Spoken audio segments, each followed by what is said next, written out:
Hi hello అండి, welcome back to our channel Aruna నివస్తు Telugu vlogs అండి. ఈరోజు వ్లాగ్ ఏంటంటే నేను మామిడికాయ చట్నీ అనేది చేస్తున్నానండి. ఒక మామిడికాయ అనేది తీసుకున్నాను అండ్ ఎండుమిర్చి తీసుకున్నా, కొద్దిగా జీలకర్ర 2, 3, 4 అండ్ తెల్లవాయలు అయితే తీసుకున్నా, సాల్ట్ కూడా తీసుకున్నానండి. సో ఇవన్నీ నేను ముందుగా అయితే తెల్లవాయలు అండ్ జీలకర్ర, ఉప్పు and red chilli and salt వేసేసి మిక్సీకి అనేది వేసుకుంటున్నానండి. సో ఇదంతా బాగా మెత్తగా అనేది మిక్సీ పట్టేసుకున్న తర్వాత లాస్ట్లో అనేది మామిడికాయ ముక్కలు కట్ చేసుకున్నాం కదా, బాగా కడిగి పెట్టుకొని మామిడికాయ ముక్కలు అనేది కట్ చేసుకొని పక్కన పెట్టుకున్నవన్నీ నేనైతే ఇందులోకి యాడ్ చేసేసి బాగా అయితే మిక్సీకి అయితే పట్టేస్తున్నానండి. మీరు కూడా ఇలానే చేస్తున్నట్లయితే ఒక కామెంట్ అయితే చేయండి. మేము ఇలానే చట్నీ చేస్తాము లేదా వేరే విధంగా చట్నీ చేస్తాము అనేది కూడా మీరు కామెంట్ అయితే చేయండి.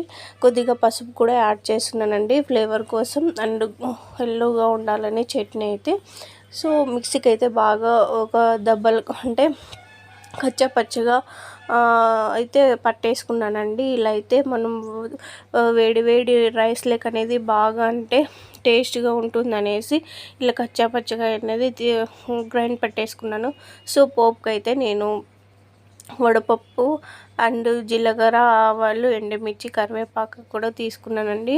2 స్పూన్ల ఆయిల్ కూడా నేను తీసుకుంటున్నాను, ఎందుకంటే బాగా వేపుకోవాలి. రెడ్గా వచ్చేంత వరకు బాగా వేపుకుంటే ఎంత టేస్ట్గా ఉంటుంది.